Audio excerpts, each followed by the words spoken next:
Bayangkan menguasai seni mengendalikan pikiran. Pencarian yang kembali ke filsafat Stoik adalah sebuah aliran pemikiran yang berkembang pada zaman kuno Yunani dan Roma. Filsafat ini menyatakan bahwa dengan menaklukkan pikiran, emosi, dan reaksi kita bisa menemukan mata air yang dalam ketenangan dan kebajikan, terlepas dari keadaan eksternal dalam kehidupan. Dalam video ini, kita akan menjelajahi prinsip-prinsip Stoik yang membantu kita mencapai penguasaan internal ini, memungkinkan kita menjalani kehidupan yang lebih memuaskan, seimbang, dan bermakna. Dengan memahami dan menerapkan prinsip-prinsip ini, kita dapat mencapai keadaan ketenangan yang memungkinkan kita menghadapi pasang surut hidup dengan keanggunan dan kebijaksanaan. Jika ini adalah pertama kalinya Anda di channel saya meminta Anda untuk membantu dengan subscribe dan like video ini, agar saya bisa terus berkreasi lebih banyak konten seperti ini di masa depan. Prinsip pertama, Stoik dalam mencari kedamaian batin adalah kemerdekaan dari keadaan. Kaum Stoa percaya bahwa kebenaran, kebahagiaan, dan ketenangan tidak seharusnya tergantung pada keadaan eksternal. Sebaliknya, mereka berusaha mencari kedamaian interior terlepas dari fluktuasi dunia luar. Artinya, apapun yang terjadi di sekitar kita dapat menjaga ketenangan dan keutamaan. Penerimaan ketidakkekalan adalah kunci. Pencarian ketenangan membutuhkan penerimaan terhadap kefanaan. Kaum Stoa memahami bahwa segala sesuatu dalam hidup bersifat sementara dan melekat pada hal-hal atau situasi yang tidak dapat dihindari akan menyebabkan penderitaan. Dengan merangkul ketidakkekalan, mereka menemukan kedamaian yang tidak terguncang oleh perubahan. Keseimbangan dalam menghadapi kesulitan adalah salah satu sorotan dari pencarian ketenangan. Kaum Stoa melihat kesulitan sebagai peluang untuk tumbuh, mengembangkan ketahanan, dan memperkuat diri. Pelepasan dari emosi yang mengganggu, seperti kemarahan, ketakutan, dan keputusasaan, dicapai melalui pengendalian diri. Kaum Stoa mengajarkan kita untuk mengenali emosi-emosi ini, tetapi tidak mengizinkan mereka mengatur tindakan atau keputusan kita. Untuk hidup sesuai dengan kebajikan, bagi kaum Stoa, sumber ketenangan sejati terletak dalam hidup sesuai dengan kebajikan. Ketika kita bertindak dengan kebijaksanaan, keberanian, keadilan, dan kesederhanaan, hati nurani kita bersih dan kita tidak tersiksa oleh perasaan bersalah, penyesalan, atau pertobatan. Puasan dengan kecukupan yang dipromosikan oleh kaum Stoa menyiratkan bahwa pengejaran tanpa henti untuk mendapatkan lebih banyak kekayaan, kekuasaan, atau kesenangan seringkali mengarah pada ketidakpuasan. Sebaliknya, mereka menekankan pentingnya menemukan kepuasan dengan kecukupan, menghindari keinginan dan keterikatan yang berlebihan pada hal-hal material. Ketenangan sebagai sebuah cita-cita mengejar kedamaian batin terlihat sebagai sebuah cita-cita yang harus diperjuangkan sepanjang hidup. Ini tidak tercapai sekaligus, tetapi secara bertahap dibudidayakan melalui pengendalian diri, disiplin diri, dan praktik terus-menerus dari prinsip Stoik tentang kebebasan batin. Pencarian ketenangan juga merupakan pencarian kebebasan batin. Ketika kita tidak menjadi budak pada emosi, keinginan sendiri, dan keadaan eksternal, kita mencapai kebebasan yang memungkinkan kita untuk hidup sesuai dengan nilai-nilai dan prinsip-prinsip kita. Dalam ringkasan, pencarian ketenangan batin adalah salah satu pilar utama filsafat Stoicisme, melibatkan kemandirian dari keadaan eksternal, penerimaan ketidakkekalan, pelepasan dari emosi yang mengganggu, dan pencarian terus-menerus untuk kebajikan. Ini adalah pencarian yang mengarah pada kehidupan yang lebih tenang, etis, dan bermakna, di mana perdamaian interior tidak ditemukan dalam benda-benda luar, tetapi di dalam diri kita sendiri. Mari kita bahas prinsip kedua, yang membahas tentang penerimaan terhadap apa yang tidak bisa kita kendalikan. Ini adalah salah satu pilar fundamental untuk menguasai pikiran dan menjalani hidup yang lebih baik, tenang, dan bijaksana. Prinsip kedua ini adalah penerimaan yang tabah terhadap apa yang tidak bisa kita kendalikan. Kaum Stoa menekankan gagasan bahwa banyak kejadian dan keadaan dalam kehidupan berada di luar kendali kita. Ini termasuk tindakan orang lain, kejadian alam, masa lalu, dan bahkan masa depan. Ketenangan Stoik adalah merangkul sepenuhnya realitas ini dan mengarahkan usaha kita menuju apa yang kita terutama dapat kendalikan, pikiran dan tindakan kita sendiri. Memahami rentang kendali adalah penting. Kaum Stoa mendorong kita untuk menciptakan perbedaan yang jelas antara lingkup kendali, yaitu yang berada dalam yurisdiksi kita, dan lingkup eksternal, yang berada di luar kendali kita. Ini membantu menghindari frustrasi yang tidak perlu dengan menyadari bahwa kita tidak dapat mengubah hal-hal tertentu, seperti perilaku orang lain atau peristiwa masa lalu. Terlepas dari harapan yang tidak realistis, kita sering menderita karena harapan yang tidak tercapai. Kaum Stoa menyarankan untuk melepaskan ekspektasi berlebihan dan menerima kenyataan apa adanya. Ini tidak berarti bahwa kita harus acuh tak acuh, tetapi kita harus tetap menjaga harapan kita selaras dengan apa yang mungkin dan menghadapi kesulitan dengan penerimaan yang wajar. Kaum Stoa mengembangkan ketahanan dan keberanian untuk menghadapi tantangan dengan ketenangan. Alih-alih memberontak terhadap kesulitan, kita bisa melihatnya sebagai kesempatan untuk tumbuh dan belajar. Fokus pada reaksi, bukan aksi. Meskipun kita tidak dapat mengendalikan peristiwa eksternal, kita bisa mengontrol bagaimana kita bereaksi terhadapnya.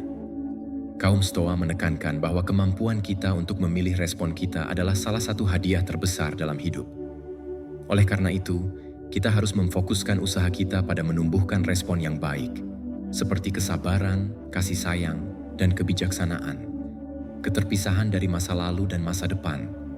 Terus-menerus khawatir tentang masa lalu dan masa depan dapat mencegah kita untuk hidup sepenuhnya di masa sekarang.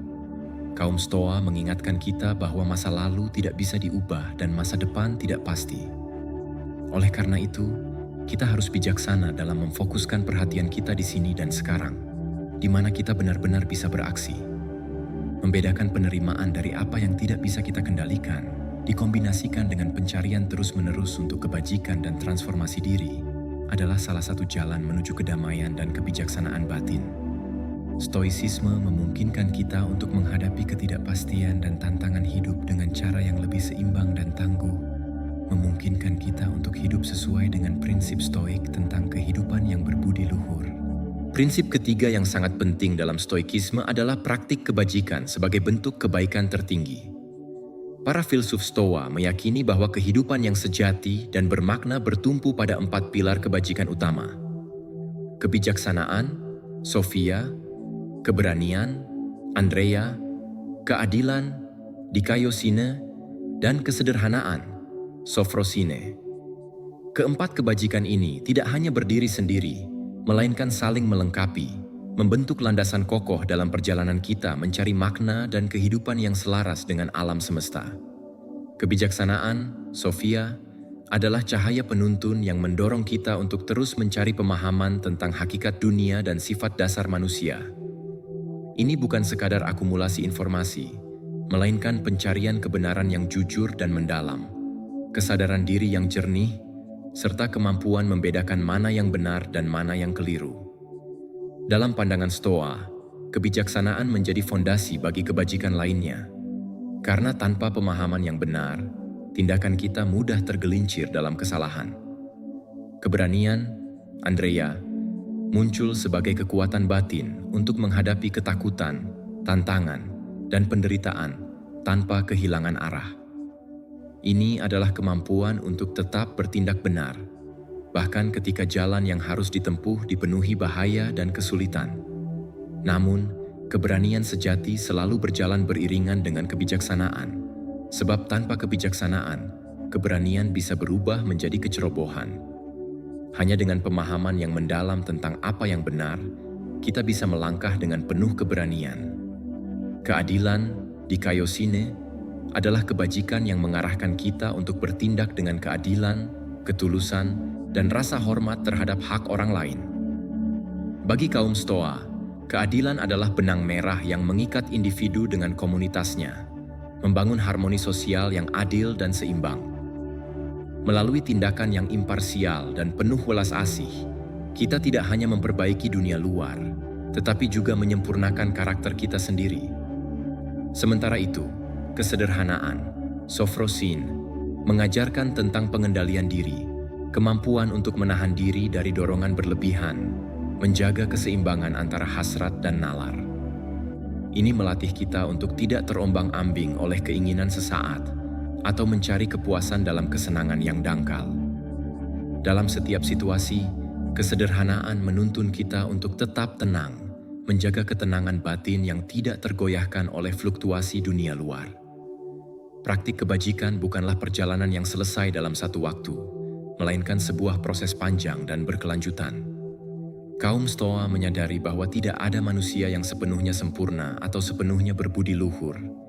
Namun, nilai sejatinya terletak pada usaha terus-menerus untuk bertumbuh, memperbaiki diri, dan mendekatkan diri kepada ideal kebajikan itu. Dalam pandangan mereka, kebahagiaan sejati tidak bergantung pada keberuntungan atau keadaan eksternal, melainkan berasal dari hidup selaras dengan kebajikan itu sendiri. Disitulah terletak realisasi terdalam dan makna sejati kehidupan. Selain menjadi fondasi kebahagiaan, praktik kebajikan juga menuntun kita menuju kemandirian emosional dan spiritual. Dengan membangun kebajikan dalam diri, kita melepaskan ketergantungan kita pada faktor eksternal seperti status sosial, kekayaan, atau pengakuan dari orang lain. Kita belajar menemukan kegembiraan dan kedamaian yang murni dari dalam diri sendiri. Dalam perjalanan ini, pengendalian diri menjadi sangat penting, begitu pula keberanian untuk mengakui ketidaksempurnaan kita sendiri. Kesalahan bukanlah akhir, melainkan bagian penting dari proses transformasi menuju versi terbaik diri kita. Pada akhirnya, praktik kebajikan bukan sekadar idealisme tinggi yang sulit dijangkau, melainkan jalan nyata menuju kehidupan yang penuh makna dan etis. Dengan mempraktikkan kebijaksanaan, keberanian, keadilan, dan kesederhanaan dalam keseharian kita menciptakan harmoni, memperkuat karakter, dan berkontribusi pada kebaikan bersama. Di balik setiap keputusan dan tindakan, kebajikan menuntun kita untuk hidup lebih sadar, lebih berani, dan lebih seimbang, terlepas dari tantangan dan ketidakpastian dunia. Bagi kaum Stoa, kebajikan bukan hanya konsep filosofis yang abstrak, melainkan prinsip yang harus diwujudkan dalam kehidupan nyata. Melalui praktik sehari-hari, kita bisa membangun kehidupan yang tenang, penuh integritas, dan kuat, terlepas dari badai kehidupan yang mungkin datang. Inilah esensi sejati dari kehidupan yang berbudi luhur. Prinsip keempat dalam ajaran Stoikisme adalah pengendalian emosi, sebuah keterampilan mendalam yang dianggap sangat penting dalam mencapai ketenangan batin dan menjalani hidup berbudi luhur. Kaum Stoa memahami bahwa emosi memiliki kekuatan besar dan seringkali dapat mendorong manusia untuk bertindak secara impulsif atau tidak rasional. Karena itu, mereka menekankan pentingnya membangun kemampuan untuk mengelola emosi dengan bijaksana. Langkah pertama menuju penguasaan emosi adalah menumbuhkan kesadaran diri emosional. Ini berarti mengembangkan kepekaan untuk mengenali dan memahami emosi saat mereka muncul dalam diri kita. Kesadaran ini meliputi kemampuan untuk mengidentifikasi perasaan seperti kemarahan, ketakutan, kesedihan, maupun euforia, tanpa langsung terhanyut oleh gelombangnya. Dengan membangun pemahaman ini, kita menciptakan dasar yang kuat untuk mengelola reaksi kita secara sadar. Setelah kesadaran diri terbangun, pendekatan berikutnya yang dianjurkan oleh kaum Stoa adalah menciptakan jarak emosional. Ini berarti tidak membiarkan diri kita terjebak atau tenggelam dalam emosi yang kuat, melainkan mengambil langkah mundur untuk mengamati situasi dengan mata yang lebih jernih. Dengan menciptakan jarak tersebut, kita memperoleh ruang untuk merenung, untuk menilai apakah emosi yang muncul layak untuk dituruti atau justru perlu diredakan. Kunci utama dalam mengendalikan emosi, menurut Stoikisme, adalah menggunakan penalaran objektif. Akal budi harus menjadi penguasa atas emosi, bukan sebaliknya. Ini melibatkan kemampuan untuk secara rasional mengevaluasi apakah emosi tertentu memiliki dasar yang sahih, dan apakah ia membawa manfaat atau justru memperkeruh keadaan. Misalnya saat rasa marah melanda, kita diajak untuk bertanya kepada diri sendiri, apakah kemarahan ini berdasar dan konstruktif, ataukah hanya ledakan impulsif yang akan membawa penyesalan? Dari sini, muncul prinsip penting lainnya, memilih respons yang tepat. Setelah mengevaluasi emosi yang timbul, kita didorong untuk merespons sesuai dengan prinsip-prinsip kebajikan. Alih-alih membalas kemarahan dengan amarah, kita dapat memilih untuk merespons dengan ketenangan, pengertian, dan kebijaksanaan. Inilah bentuk nyata dari penguasaan diri, di mana kita menjadi arsitek atas tindakan kita, bukan budak dari emosi yang bergejolak. Selain itu, kaum Stoa mengajarkan tentang transformasi emosi negatif menjadi kekuatan konstruktif. Ketakutan, misalnya, tidak harus menjadi penghalang. Ia bisa diubah menjadi motivasi untuk bertindak lebih waspada dan lebih bijaksana. Dengan cara ini, bahkan emosi yang pada awalnya terasa melemahkan, bisa dialihkan menjadi sumber energi yang memperkuat perjalanan kita. Tujuan akhir dari semua upaya ini adalah mencapai keseimbangan emosional. Ini bukan berarti mematikan atau menekan emosi, melainkan mengatur mereka sedemikian rupa sehingga tidak mengaburkan penilaian kita atau mengendalikan tindakan kita. Keseimbangan emosional berarti mampu mengalami emosi tanpa diperbudak olehnya, membiarkan emosi hadir tanpa membiarkan mereka mengacaukan jalan kebajikan kita. Penting untuk diingat bahwa kaum Stoa tidak mengajarkan penindasan total terhadap emosi. Mereka menyadari bahwa emosi adalah bagian alami dari kondisi manusia. Kesedihan atas kehilangan, kegembiraan atas pencapaian, adalah emosi yang sah dan manusiawi. Yang ditekankan adalah bagaimana mengelola emosi ini dengan kebijaksanaan, sehingga mereka tidak mengarahkan kita menjauh dari hidup yang berbudi luhur. Menguasai emosi adalah perjalanan seumur hidup, penuh tantangan dan ketekunan.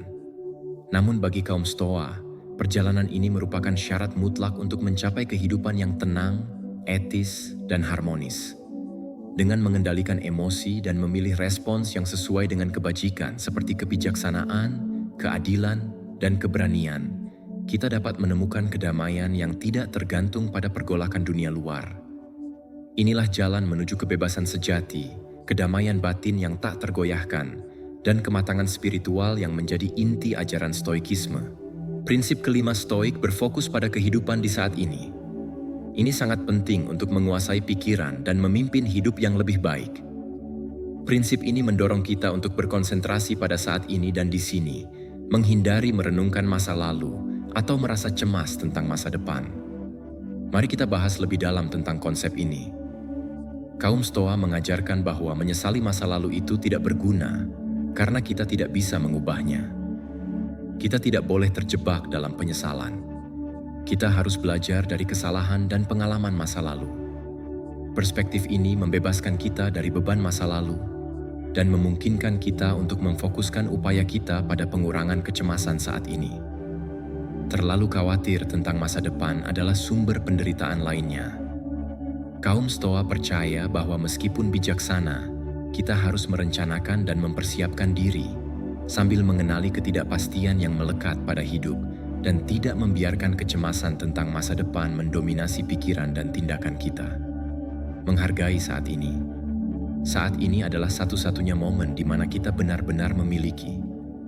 Kaum Stoa mendorong kita untuk menghargai sepenuhnya, menemukan kegembiraan dalam hal-hal kecil, dan mengenali keindahan dunia di sekitar kita. Ini tidak hanya memberi kita kepuasan, tetapi juga membantu kita untuk menumbuhkan sikap bersyukur. Fokus pada tugas saat ini. Berkonsentrasi pada saat ini juga berarti sepenuhnya berkomitmen terhadap tugas yang kita lakukan. Melakukan hal ini berarti menghindari gangguan dan melakukan beberapa hal sekaligus. Dengan cara ini, kita dapat melakukan kegiatan kita dengan lebih efektif dan dengan apresiasi yang lebih besar di sini dan sekarang. Sebagai sumber kendali, filsafat Stoik menekankan bahwa satu-satunya momen di mana kita memiliki kendali nyata adalah saat ini. Dengan mengarahkan perhatian kita ke saat ini, kita bisa menyalurkan upaya untuk membuat keputusan yang bijaksana dan etis di sini dan sekarang, tanpa terlalu khawatir terhadap apa yang tidak bisa kita kendalikan. Meditasi dan praktik kesadaran, seperti meditasi dan perhatian, adalah alat yang berguna untuk mengembangkan fokus pada saat ini. Ini membantu melatih pikiran kita untuk lebih hadir dan secara sadar mengurangi agitasi mental serta mempromosikan ketenangan, sehingga mengurangi penderitaan. Dengan menjalani hidup lebih banyak di masa sekarang, kita bisa mengalami lebih sedikit penderitaan yang disebabkan oleh kekhawatiran tentang masa lalu atau masa depan. Ini tidak hanya meningkatkan kualitas hidup, tetapi juga memungkinkan kita membuat keputusan yang lebih tepat dan etis. Secara ringkas, prinsip stoik yang berfokus pada masa kini mengajarkan kita untuk menghargai momen saat ini, menerima ketidakkekalan hidup, dan menemukan kontrol serta kepuasan di masa sekarang. Ini tidak berarti mengabaikan masa lalu atau mengabaikan perencanaan untuk masa depan, tetapi untuk hidup sepenuhnya dan dengan makna saat ini. Satu-satunya momen nyata yang kita miliki kendali penting adalah ini, yang berkontribusi pada pikiran yang tenang dan kehidupan yang lebih memuaskan. Sekarang mari kita masuk ke prinsip stoik ke-6. Prinsip ini menantang hubungan kita dengan dunia, pengalaman eksternal, dan sensorik, mendorong kita untuk menemukan keadaan keseimbangan dalam hal ini. Prinsip stoik ke-6 adalah praktik ketidakpedulian terhadap orang lain, kesenangan, dan penderitaan. Kaum Stoa berpendapat bahwa pencarian yang panik terhadap kesenangan dan ketakutan akan rasa sakit adalah sumber penderitaan yang signifikan. Untuk mencapai ketenangan dan kebajikan, penting untuk mengadopsi sikap ketidakpedulian yang sehat terhadap hal-hal ini. Mengalami kehati-hatian dalam kesenangan, kaum Stoa tidak menganjurkan penolakan total terhadap kesenangan, tetapi lebih kepada moderasi dan kehati-hatian. Mereka mengingatkan kita bahwa pengejaran kesenangan yang tiada henti seringkali menyebabkan ekses yang merugikan. Dengan mencari moderasi, kita dapat menghindari penderitaan yang disebabkan oleh pelepasan berlebihan terhadap rasa sakit. Dengan cara yang sama, kaum Stoa mendorong kita untuk mengembangkan keberanian dan ketahanan untuk menghadapi rasa sakit dan kesulitan dengan cara yang tenang dan berani. Alih-alih takut pada mereka, kita bisa melihatnya sebagai peluang untuk tumbuh. Prinsip ketidakpedulian pikiran. Filsafat Stoik menganut prinsip ketidakpedulian terhadap banyak hal eksternal, yang berarti bahwa hal-hal seperti kekayaan, status sosial, atau kesuksesan materi tidaklah penting untuk kebaikan dan kebahagiaan kita. Kebahagiaan sejati tidak bergantung pada hal-hal eksternal. Ini tidak berarti kita harus menolak hal-hal baik dalam hidup, tetapi kita tidak boleh menyandarkan kebahagiaan kita hanya pada hal-hal tersebut, karena semuanya berada di luar kendali kita. Pelepasan emosi. Kaum Stoa berusaha mengembangkan sikap acuh tak acuh yang sehat terhadap respon emosional kita terhadap keadaan eksternal. Ini berarti kita tidak boleh membiarkan diri kita didominasi oleh emosi kita sebagai respon terhadap keuntungan atau kerugian material. Sebaliknya, kita harus mengolahnya menjadi kedamaian batin yang tetap ada konstan terlepas dari perubahan eksternal. Fokus pada kebajikan. Menurut kaum Stoa, sumber kebenaran dari kepuasan dan kebahagiaan terletak pada mengejar dan mengamalkan kebajikan. Dengan mengutamakan kebijaksanaan, keberanian, keadilan, dan kesederhanaan dalam kehidupan kita, kita menemukan suatu kenikmatan yang lebih bertahan lama dan signifikan dibandingkan kesenangan yang fana. Latihan pengendalian diri. Ketidakpedulian terhadap kesenangan dan rasa sakit membutuhkan tingkat tinggi pengendalian diri. Ini berarti tidak menjadi budak pada keinginan kita dan tidak dikuasai oleh ketakutan akan sakit. Dengan disiplin diri ini, kita dapat mengambil keputusan yang lebih rasional dan etis. Merangkum praktik ketidakpedulian terhadap kesenangan dan kesakitan adalah bagian penting dari filsafat Stoa, yang mengajarkan kita untuk menemukan keseimbangan sehat dengan pengalaman sensorik dan eksternal. Ini memungkinkan kita menghindari hal-hal yang berlebihan yang sering menyebabkan penderitaan dan menemukan sumber kepuasan yang lebih dalam pencarian kebajikan dan transformasi diri. Sekarang mari kita jelajahi prinsip Stoik ke-7 dan terakhir. Pengetahuan diri. Pengetahuan diri adalah landasan filsafat Stoik dan banyak tradisi filosofis serta spiritual lainnya. Bagi kaum Stoa, memahami diri sendiri adalah titik awal yang penting untuk menguasai pikiran dan, karenanya, kehidupan. Prinsip Stoik ke-7 adalah pengetahuan diri, pemeriksaan diri secara terus-menerus. Kaum Stoa mendorong kita untuk terlibat dalam penilaian yang jujur dan berkelanjutan dari diri kita sendiri. Ini menyiratkan mengamati pikiran, emosi, dan tindakan kita secara objektif dan imparsial, seperti melihat ke cermin mental dan mengenali kebajikan serta cacat kita. Identifikasi keinginan dan penolakan adalah bagian mendasar dari hal ini. Penilaian diri adalah pengakuan terhadap keinginan dan penolakan yang sering kita alami, yang dapat mendominasi kita dengan keinginan yang tidak rasional atau penolakan yang tidak berdasar, yang menyebabkan penderitaan. Dengan mengidentifikasi mereka, kita bisa mulai mempertanyakan validitasnya dan bekerja untuk mengendalikannya. Refleksi terhadap nilai-nilai kita. Kaum Stoa memberitahu kita untuk merenungkan nilai-nilai dan prinsip-prinsip yang sangat penting bagi kita. Apa yang kita cari dalam hidup? Jenis refleksi ini membantu menyelaraskan tindakan kita dengan nilai-nilai yang mempromosikan penerimaan diri yang lebih besar dan kritik diri yang membangun. Pengetahuan diri juga melibatkan kemampuan untuk menerima diri kita apa adanya, dengan segala ketidaksempurnaan kita. Namun, ini tidak berarti berpuas diri, tetapi lebih kepada pengakuan terhadap area-area di mana kita dapat meningkatkan dan tumbuh. Menghindari penipuan diri adalah hal yang diperingatkan oleh kaum Stoa kepada kita, yaitu kecenderungan untuk membenarkan tindakan kita dan merasionalisasi perilaku yang merugikan. Melalui pengetahuan diri, kita bisa mendeteksi kapan kita jatuh ke dalam perangkap ini. Peningkatan mental yang berkelanjutan. Pengetahuan diri bukanlah tujuan akhir itu sendiri, tetapi merupakan sarana untuk mencapai tujuan transformasi diri dan perbaikan berkelanjutan. Dengan memahami diri kita lebih baik, kita bisa bekerja untuk membangun pola pikir yang lebih baik. Kaum Stoa mengembangkan kebajikan seperti keberanian, kesederhanaan, kebijaksanaan, dan keadilan. Secara singkat, pengetahuan diri adalah fondasi yang kuat untuk membangun filsafat Stoa. Ini membantu kita untuk mengetahui apa yang ada dalam kendali kita dan apa yang tidak, mengenali keinginan dan penolakan kita, serta membentuk pikiran kita sesuai dengan prinsip-prinsip berbudi luhur. Ini adalah perjalanan penemuan diri yang memberdayakan kita untuk tidak menjadi tawanan dari emosi dan pikiran kita, serta membuat kita lebih tangguh dan bijaksana dalam menghadapi tantangan hidup. Saat kita menjelajahi prinsip-prinsip filsafat Stoik, kita menemukan peta untuk menguasai pikiran dan, akibatnya, kehidupan kita.